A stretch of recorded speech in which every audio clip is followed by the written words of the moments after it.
Çfarë mund të bësh në shkollë ose në fakultet për të bërë më seksi për tregun e punës? Në episodet e para të kursit STAR, kemi thënë se Joker janë kyç për një punësim të lehtë.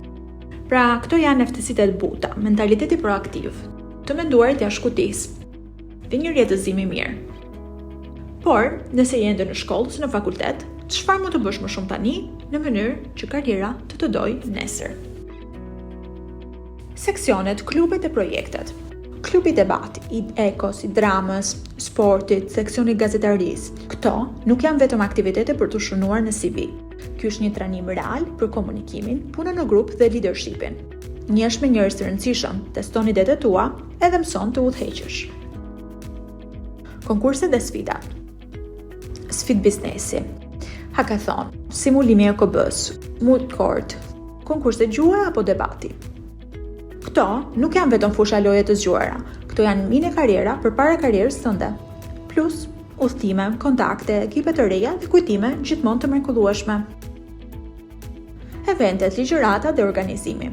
Fakulteti apo shkolla organizojnë ligjërata, vizita, tribuna. Mos shko vetëm, përfshiu në organizim. Mëso menaxhimin e eventeve, PR-in, moderimin, dhe kështu keqasje pas skene. Shkëmbimet edhe programet ndërkombëtare. Nëse ka diçka që e vërtet e ndryshon lojën, ato janë shkëmbimet ndërkombëtare. Shkëmbimet të shkurtra shkollore, për shembull me anë të Super Schools apo programi Erasmus, të pak në një semestër jashtë. Ky nuk është vetëm një udhëtim, është hapje e mendjes, dyerve, emocive dhe një hap drejt pavarësimit edhe pjekurisë. Organizatat e nxënësve dhe studentëve. Nëse dëshiron të krijosh projektet e tua, të udhëheqësh ekipe dhe të ftosh mysafir nga e gjithë bota, ky është terreni yt. Në shkollë, këshilli i nxënësve, mbjetet lokale, në vend, si për shembull OPSEU në Evropë, në fakultet, asociacioni studentor, European Student Union. Ti mund të zgjidhesh në një nga këto pozita, dhe sa je duke studiuar, mund të bëhesh një lider. Organizatat evropiane studentore sipas profesionit. A e di se ekziston një rrjet evropian për pothuajse çdo fushë? ELSA për studentët e drejtësisë, EMSA për ata të mjekësisë, EPSA për ata të farmacisë, BEST, shkenca teknike, IVSA, veterinaria. Përfshiu, nëse dega nuk ekziston në fakultetin tënd, bëu ti apo ajo që do ta nisi. Zyra qendrore në Bruksel do të të ndihmojë.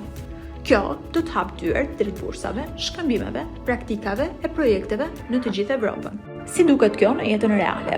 Ja një shembull, një histori të vërtetë. Denisi, 16 vjeç. Ai përfshihet në projekte shkollore dhe në arsimin e tij të parë. Më vonë, regjistrohet për shkenca politike dhe me ekipin e tij krijon një deg lokale të organizatës më të madhe studentore evropiane, AEG. Përmes kësaj, ai fillon të udhtojë, shkon në konferenca në të gjithë Evropën dhe vendos se do të shkojë në Lituani për një vit përmes programit Erasmus. Një fakt interesant është që atje ai takon gruan e tij të ardhshme franceze. Pastaj merr një bursë për një stazh në Parlamentin Evropian në Bruksel dhe më pas në gjykatën e Hagës. Dhe pastaj, pas një problem dhe pas një pengesë, një punë në Sarajevo. Sot, rrjet 30 vjeç, është një diplomat me përvojë në një numër organizatash ndërkombëtare. E gjitha kjo filloi me një projekt shkollor.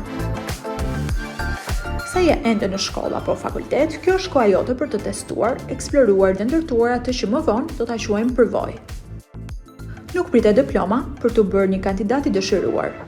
Fillo tani edhe mbaj mend. Ndiq Star.Study dhe video tona të tjera për të bërë personi më i ri i dëshiruar në tregun e punës. Let's go!